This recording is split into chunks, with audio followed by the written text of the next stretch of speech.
Assalamualaikum warahmatullahi wabarakatuh.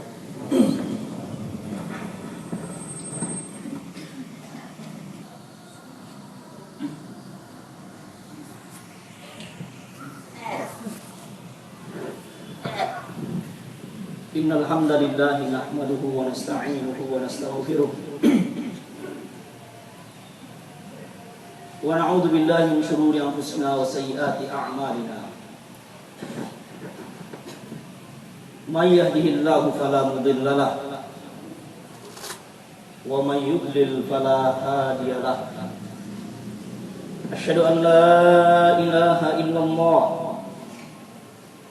wahdahu la syarika lahu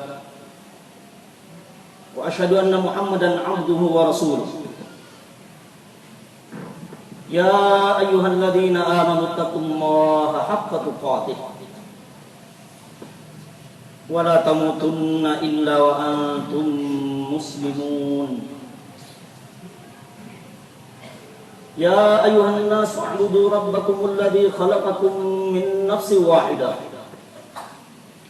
wa khalaqa minha zawjaha وبث منهما رجالا كثيرا ونساء واتقوا الله الذي تساءلون به والأرحام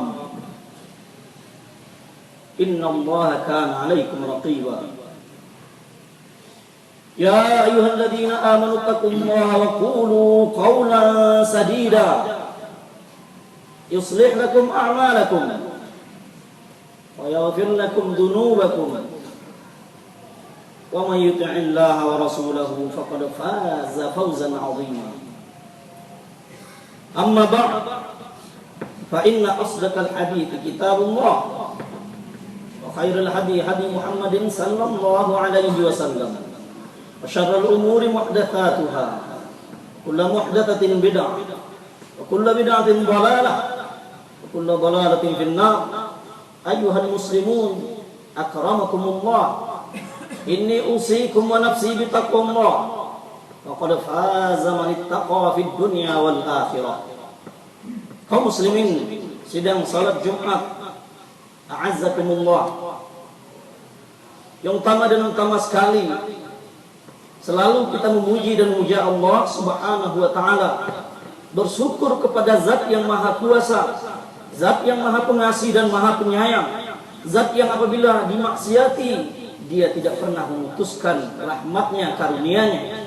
Zat yang apabila ditaati, maka Allah akan menambah berkahnya kepada hamba tersebut.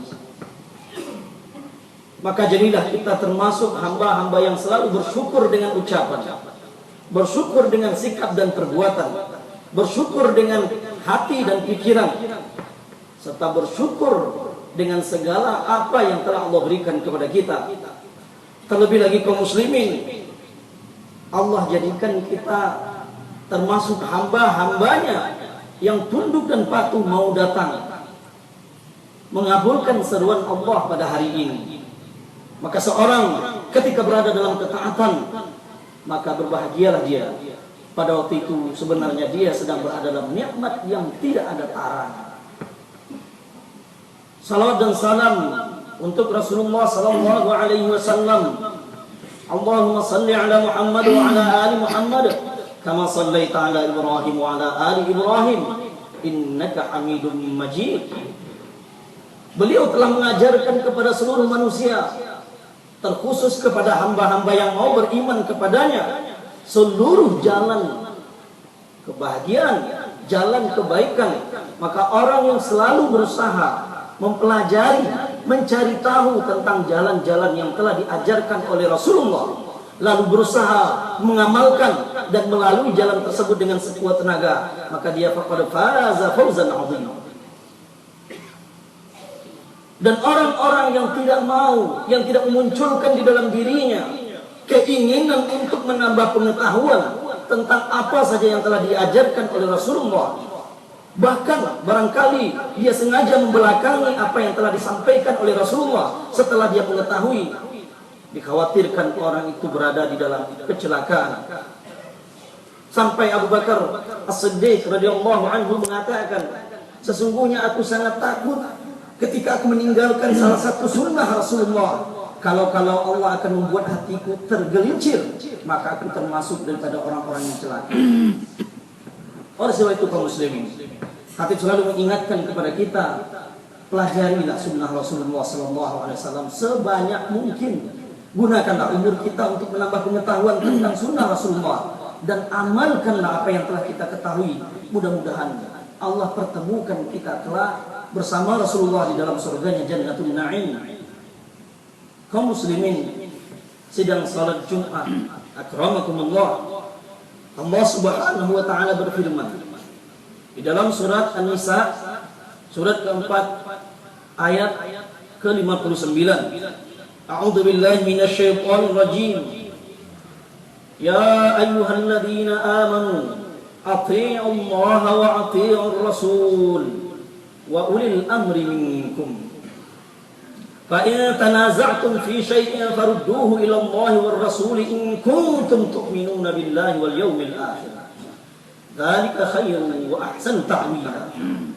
Wahai orang-orang yang telah beriman, taatlah kalian secara mutlak kepada Allah, dan taatlah kalian secara mutlak kepada Rasulullah, dan taatlah kalian kepada ulil amri.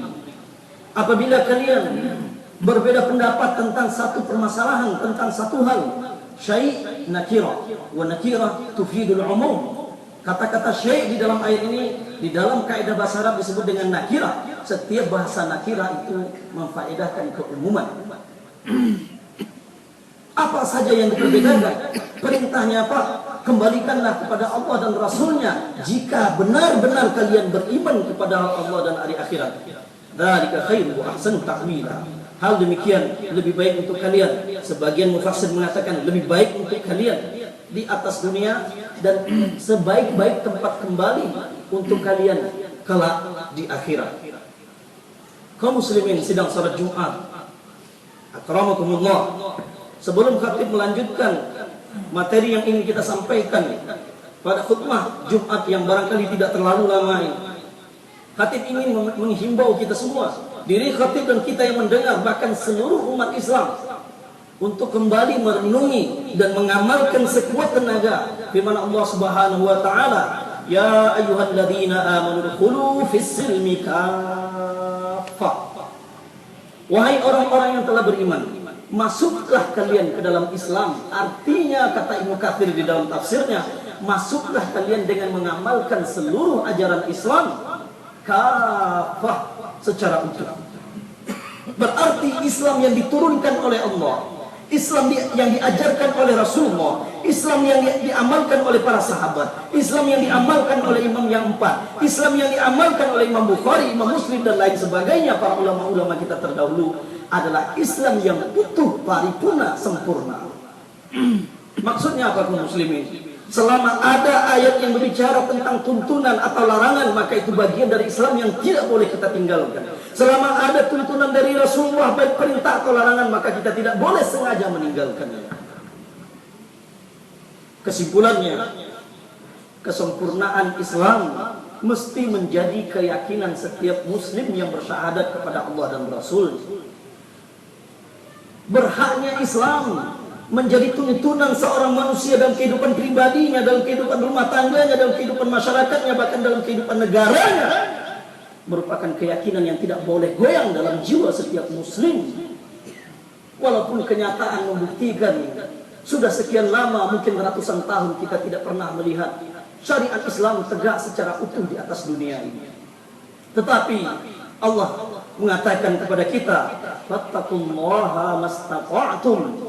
Bertakwalah kalian kepada Allah sesuai dengan kemampuan kalian. Kalaulah kita tidak mampu untuk menjalankan syariat Islam secara utuh, maka tidak kurang kewajiban kita untuk mengingatkan manusia kepada syariat Islam itu.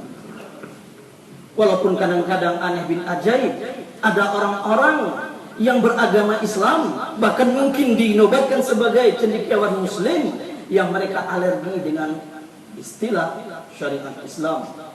Kepada Allah saja kita mengadu, hanya kepada Allah saja kita menyampaikan keluhan kita tentang orang-orang yang berbicara, orang-orang yang menolak, orang-orang Islam yang sengaja tidak mau diseru untuk menjalankan syariat Islam secara utuh.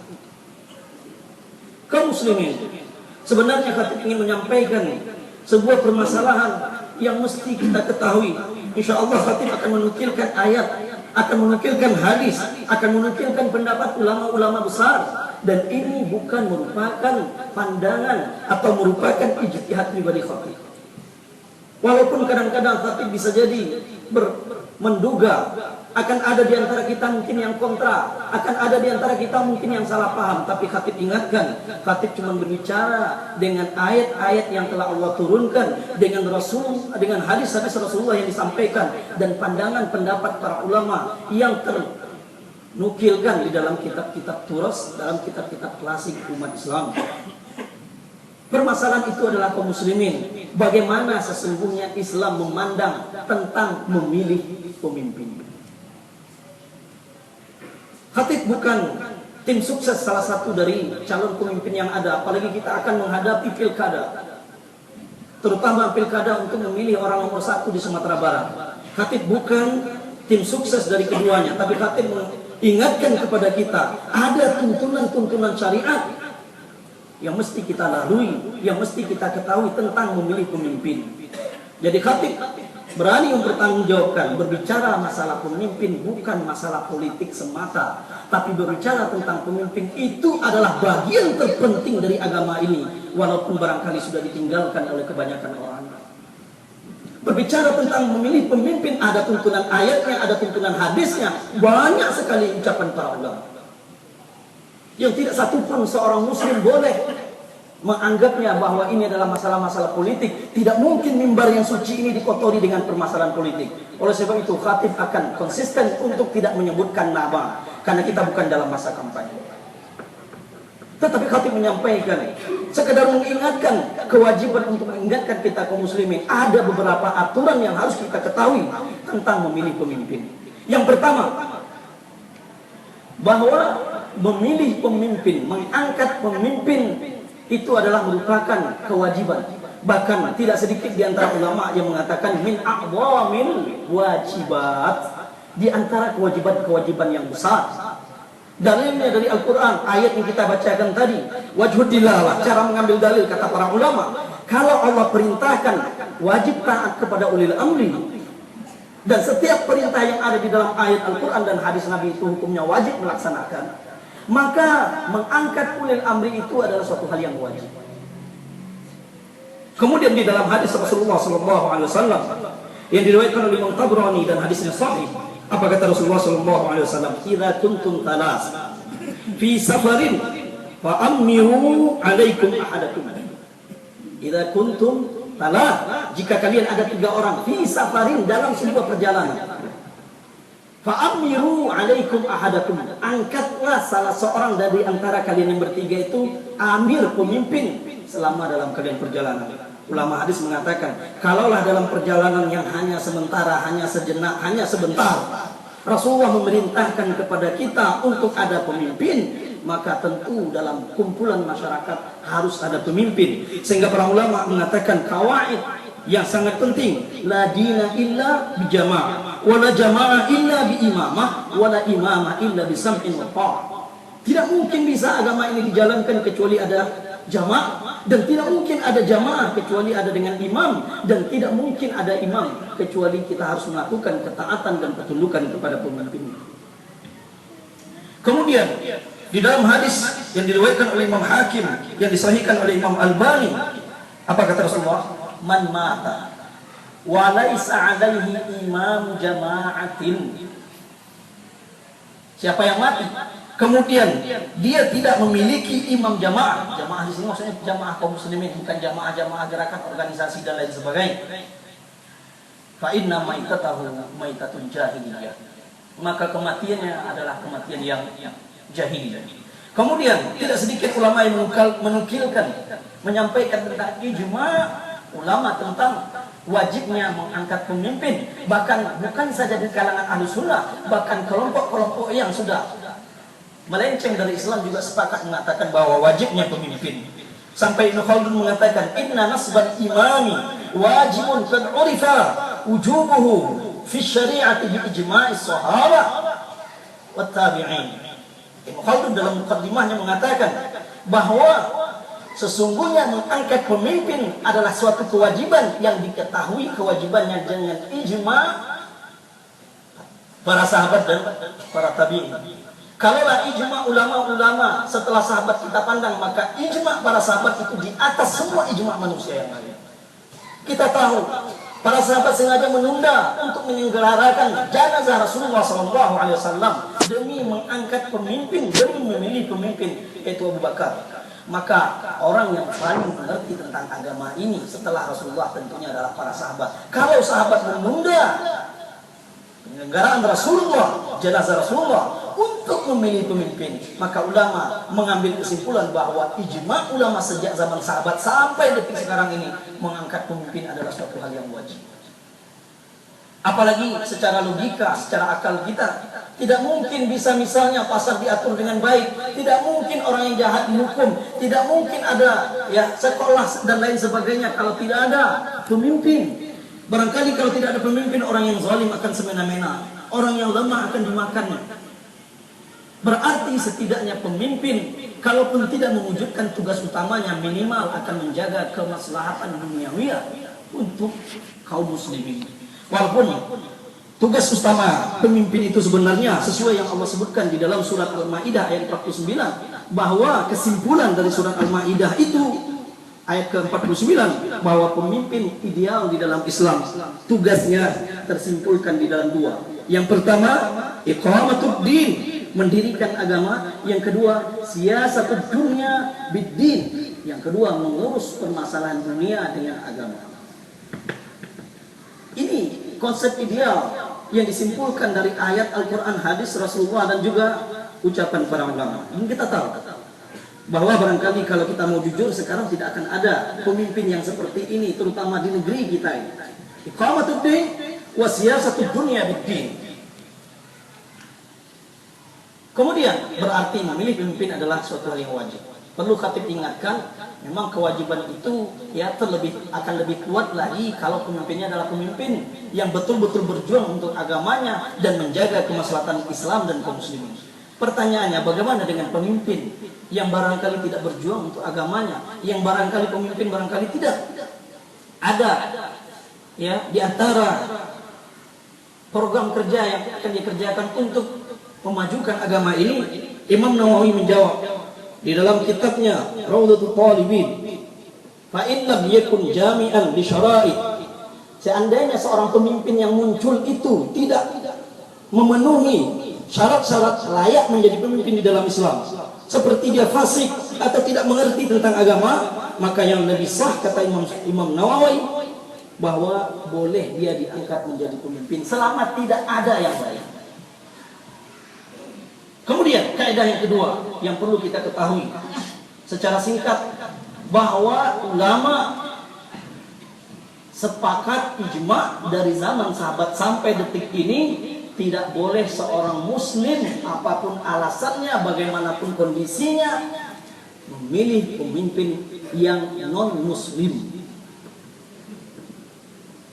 Bahkan ya, ini bisa kita lihat misalnya di dalam surat Al-Maidah ayat 51, ketika Allah melarang kita mengangkat Yahudi, Nasrani, dan siapapun orang kafir, mengangkat mereka jadi pemimpin. Walaupun alasannya dia baik, dia punya program kampanye yang bagus, dia punya ini segala macam, apapun alasannya, selama dia non-muslim, haram hukumnya. Sepakat ulama, tidak satu pun ulama yang mengganjil, kecuali ulama-ulama di zaman sekarang yang kita tidak tahu kenapa mereka mengatakan tidak haram. Sebagian. Bahkan Ibnu Hajar di dalam Fathul Bari menyimpulkan, coba kita lihat, kalau seandainya secara tidak disadari muncul pemimpin non muslim di tengah-tengah umat Islam, apa kata Ibnu Hajar? Kita simak. Kata Ibnu Hajar, wa mulakhasuhu ayyun azala, bahwa dia mesti, maka kesimpulannya kata Ibnu Hajar di dalam Fathul Bari, pemimpin yang kafir itu wajib untuk diturunkan ijma menurut ulama. Ya, ijma menurut ulama. Siapa yang melakukan dan mampu melakukannya, maka dia mendapatkan pahala. Siapa yang tidak mampu melakukannya, namun dia mudahana, ikut pula mengambil muka kepada pemimpin yang non muslim itu, maka dia mendapatkan dosa. Tetapi seandainya bagaimana dengan kaum muslimin yang tidak mampu menurunkan pemimpin yang kafir? Maka di sini berlakulah kaidah yang kita bacakan tadi. Allah Subhanahu wa taala mengatakan fattaqullaha mastata'tum dalam surah At-Taghabun ayat 16 dan juga dalam hadis yang diriwayatkan oleh Imam Bukhari dan Muslim. Yang diriwayatkan oleh Imam Bukhari, Rasulullah mengatakan, "Fa idza amartukum bi syai'in ya, fa'tu mastata'tum." Jika aku memerintah kalian untuk melakukan sesuatu dan menurunkan pemimpin yang kafir, salah satu bentuk ketakwaan, bentuk perintah Rasulullah, ya, fa'tu mastata'tum. Lakukanlah sesuai dengan kemampuan kalian. Yang menjadi kaidahnya, jangan sampai ya usaha untuk menurunkan orang kafir itu justru membuat lebih buruk keadaannya bagi umat Islam dan Islam itu sendiri. Saya tidak berbicara dengan undang-undang pemilu dan lain sebagainya. Saya hanya berbicara dengan Al-Quran dan Sunnah dan pendapat para ulama. Bahwa non-Muslim tidak layak menjadi pemimpin di tengah-tengah umat Islam. Alhamdulillah pemimpin kita barangkali tidak ada yang non-Muslim sekarang, alhamdulillah. Tetapi apa yang dirasakan oleh saudara-saudara kita di ibu kota, itu salah satu akibat mereka tidak perhatian tentang syariat Islam dalam memilih pemimpin. Masjid mereka dibongkar, tidak diganti. Dilarang mereka membeli korban, tidak ada yang mengkritisi. Dan segala bentuk keburukan yang datang dari seorang kafir, gara-gara kita mengangkatnya sebagai pemimpin. Allah melarang kita lakukan. Apakah ini maksiat atau tidak? Jawab dalam diri kita masing-masing.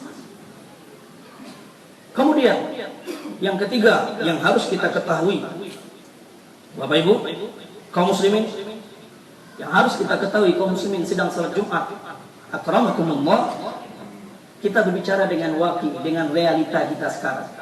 Apa itu realita? Tidak terwujud pemimpin ideal yang diharapkan di dalam Islam. Untuk realita kita di Sumbar, alhamdulillah tidak ada pemimpin yang maju yang non muslim. Semuanya muslim.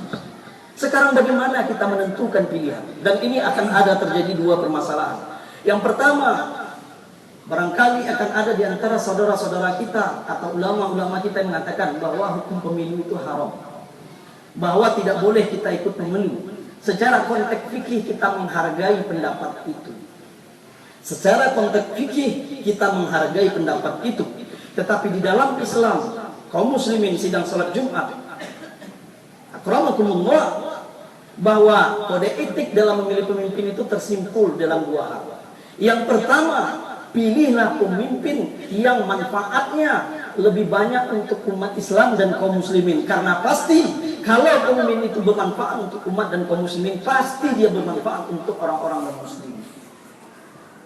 Kalau yang pertama ini tidak terwujud, barangkali kita melihat sama saja Ustaz, tidak ada ya yang berjuang untuk Islam, sama-sama saja. Minimal ulama mengatakan ada kaidah yang ada di dalam khazanah fikih siyasah syar'iyyah, ulama mengatakan tidak kurang daripada kita melakukan akhafud dararain.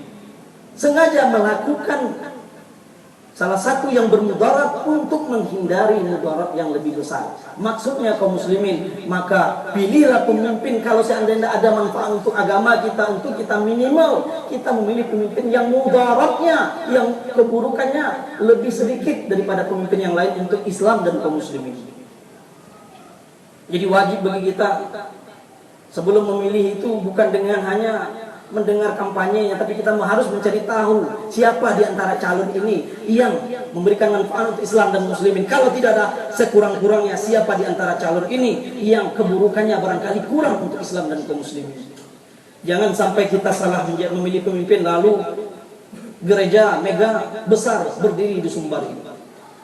Jangan sampai kita salah memilih pemimpin lalu umat Islam dikerdilkan seperti yang terjadi saat sekarang ini. Ketika umat Islam yang menjadi korban, diam seribu bahasa. Ketika orang-orang non-muslim yang menjadi korban, semuanya berbicara. Ini akibat kesalahan kita dalam memilih pemimpin, tidak memperhatikan tuntunan Allah Subhanahu wa taala dan tuntunan Rasulullah.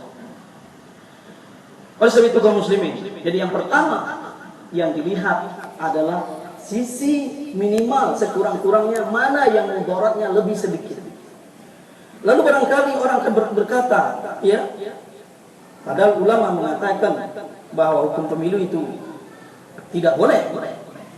Kita mengatakan secara jujur Memang masalah pemilu ini yang seperti yang kita rasakan bukan saja di Indonesia, barangkali juga di negara-negara yang berpenduduk muslim lain, tidak akan kita temukan ucapan para ulama terdahulu secara detail karena di zaman mereka tidak ada pemilu. Tetapi tidak kurang bagi kita sebagai seorang muslim untuk kembali merujuk kepada ulama-ulama besar di zaman sekarang ini yang kita harapkan atau yang kita duga mereka lebih mengerti tentang syariat ketimbang kita.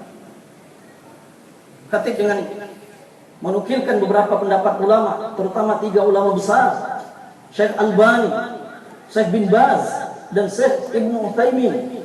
Mereka sepakat mengatakan, ini semua ada di dalam kitab-kitab mereka, bahkan ada tasjilannya, ada rekamannya. Mereka mengatakan, seandainya dalam pemilu muncul satu atau mungkin beberapa calon yang barangkali keburukannya atau manfaatnya untuk Islam ada atau keburukannya kurang, lalu ada di antara calon yang maju nampak kepentingannya atau pikirannya lebih cenderung kepada orang non-muslim, maka wajib hukumnya untuk memilih orang-orang yang mudaratnya lebih daripada pemimpin yang satu lagi. Maka ulama yang 3 ini mengatakan mesti kita ikut memilih kalau kita tahu kalau salah memilih atau tidak memilih akan mengakibatkan calon yang lebih buruk naik. Ini namanya fikih siasat syar'i.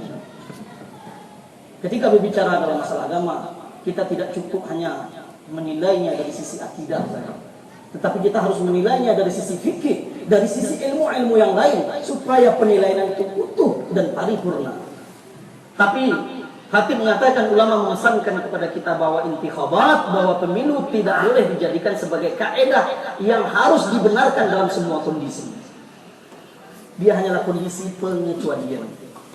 Dia hanyalah kondisi pengecualian. Kapan? Ketika dikhawatirkan kalau kita tidak ikut serta akan naik pemimpin yang keburukannya, yang mudaratnya akan menimpa Islam dan kaum muslimin. Kaum muslimin sidang salat Jumat, akramakumullah. Barangkali ini beberapa ketentuan dari Islam yang harus kita ketahui. Sebagai kesimpulannya kita mengatakan bahwa pilihlah pemimpin, tetapi pilih bukan karena ikut-ikutan, tapi pilih setelah kita mengetahui. Bertanya kepada orang yang lebih tahu, cari tahu latar belakang mereka, cari di antara pemimpin ini, calon pemimpin ini siapa yang menguntungkan umat Islam. Karena Islam mengajarkan kepada kita memilih pemimpin itu standarnya adalah maslahatil Islam wal muslimin. Jangan sampai gara-gara kita berpegang dengan pendapat golput akhirnya kita membantu naiknya pemimpin yang mudaratnya lebih buruk untuk umat Islam dan kaum muslimin, terutama di provinsi ini. Aqulu qouli hadza astaghfirullah li wa lakum fa'tabiru ya ulil absar la'allakum turhamun.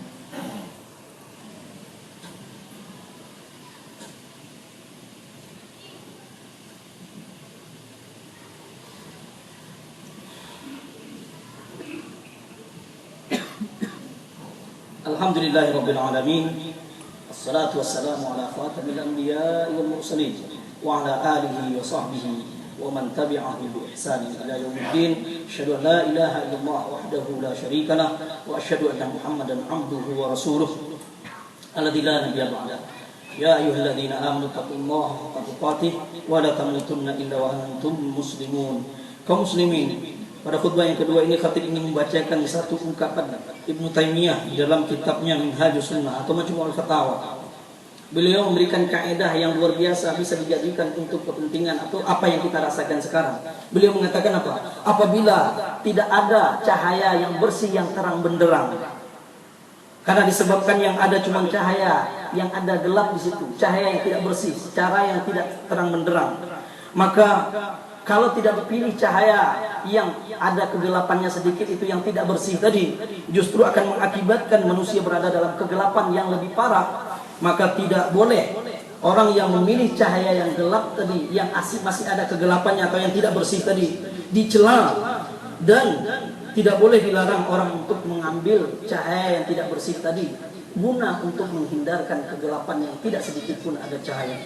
Ulama menjadikan ini salah satu ucapan Ibnu Taimiyah mengatakan, maka Lakukanlah kepentingan agama ini. Kita memperjuangkan agama ini semampu yang kita bisa lakukan, dengan salah satu caranya dengan memilih pemimpin yang memberikan manfaat kepada kita umat Islam dan ya Islam itu sendiri, atau setidak-tidaknya kita yakin bahwa salah satu di antara mereka ini orang yang mudaratnya akan lebih sedikit kepada Islam dan kaum muslimin. Ini ada kaidah-kaidah ini di dalam kitab, di dalam ucapan para ulama kita. Kalaulah bukan takut panjangan kita akan nukilkan, tetapi ini yang khatib sampaikan. Mudah-mudahan tidak ada yang menyalahpahami khutbah ini, tetapi khatib mengatakan bahwa jadikanlah agama ini sebagai denyut nadi kita yang menentukan segala kehidupan kita di atas dunia ini.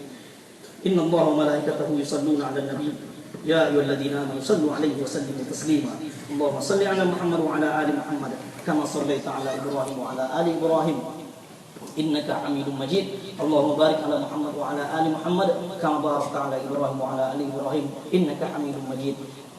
Allahumma ighfir lil muslimina wal muslimat wal mu'minina wal mu'minat al ahya'i minhum wal amwat innaka sami'un mujibud da'wat.